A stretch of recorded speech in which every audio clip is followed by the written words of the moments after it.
ഇപ്പോൾ നിങ്ങൾ Messenger application use ചെയ്യുന്നവരാണെന്നുണ്ടെങ്കിൽ ചിലപ്പോൾ നിങ്ങൾ മെസ്സഞ്ചർ ആപ്ലിക്കേഷൻ ലോക്ക് ചെയ്തിട്ടുണ്ടാവും, പക്ഷേ പിന്നീട് ചിലപ്പം അൺലോക്ക് ചെയ്യണം എന്നൊക്കെ തോന്നുന്നുണ്ടാവും.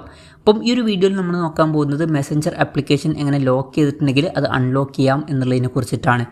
അതിന് വേണ്ടിയിട്ട് മെസ്സഞ്ചർ ആപ്ലിക്കേഷൻ ഓപ്പൺ ചെയ്യുക. ഓപ്പൺ ചെയ്ത് കഴിഞ്ഞാൽ നമ്മളോട് ഫസ്റ്റ് ലോക്ക് ഓപ്പൺ ആക്കാൻ ഫിംഗർ പ്രിൻറ്റ് സെൻസർ വെച്ചിട്ട് കൺഫേം ചെയ്യാൻ പറയുന്നുണ്ട്. ഞാൻ ഫിംഗർ പ്രിൻറ്റ് സെൻസർ വെച്ചിട്ട് കൺഫേം ചെയ്യുകയാണ്. അത് കൺഫേം ചെയ്താൽ ഇവിടെ മെനു ഓപ്ഷൻ കാണാൻ പറ്റും, അതിൽ ക്ലിക്ക് ചെയ്യുക. അത് ക്ലിക്ക് ചെയ്താൽ നമുക്ക് സെറ്റിംഗ്സ് ഓപ്ഷൻ കാണാൻ പറ്റും, അതിൽ ക്ലിക്ക് ചെയ്യുക. അതിൽ ക്ലിക്ക് ചെയ്തിട്ട് താഴത്തോട്ട് സ്ക്രോൾ ചെയ്യുന്ന സമയത്ത് പ്രൈവസി ആൻഡ് സേഫ്റ്റി എന്നുള്ള ഓപ്ഷൻ കാണാൻ പറ്റും, അതിൽ ക്ലിക്ക് ചെയ്യുക. അതിൽ ക്ലിക്ക് ചെയ്താൽ ആപ്പ് ലോക്ക് എന്നുള്ള ഓപ്ഷൻ കാണാൻ പറ്റും, ജസ്റ്റ് അതിൽ ക്ലിക്ക് ചെയ്യുക. ക്ലിക്ക് ചെയ്യുകയാണെന്നുണ്ടെങ്കിൽ ഇവിടെ അൺലോക്ക് വിത്ത് ബയോമെട്രിക്സ് എന്നുള്ള ഓപ്ഷൻ കാണാൻ പറ്റും. അത് ഓൺ ആയിട്ടായിരിക്കും കിടക്കുന്നുണ്ടാവുക, അതുകൊണ്ടാണ് ആപ്പ് ലോക്ക് വർക്കാവുന്നത്.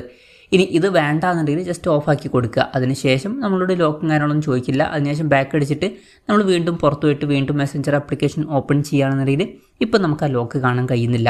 അപ്പം ഇങ്ങനെ നമുക്ക് വളരെ സിമ്പിളായിട്ട് മെസ്സഞ്ചർ ആപ്ലിക്കേഷൻ ലോക്ക് ചെയ്ത് വെച്ചിട്ടുണ്ടെങ്കിൽ അത് അൺലോക്ക് ചെയ്യാവുന്നതാണ്.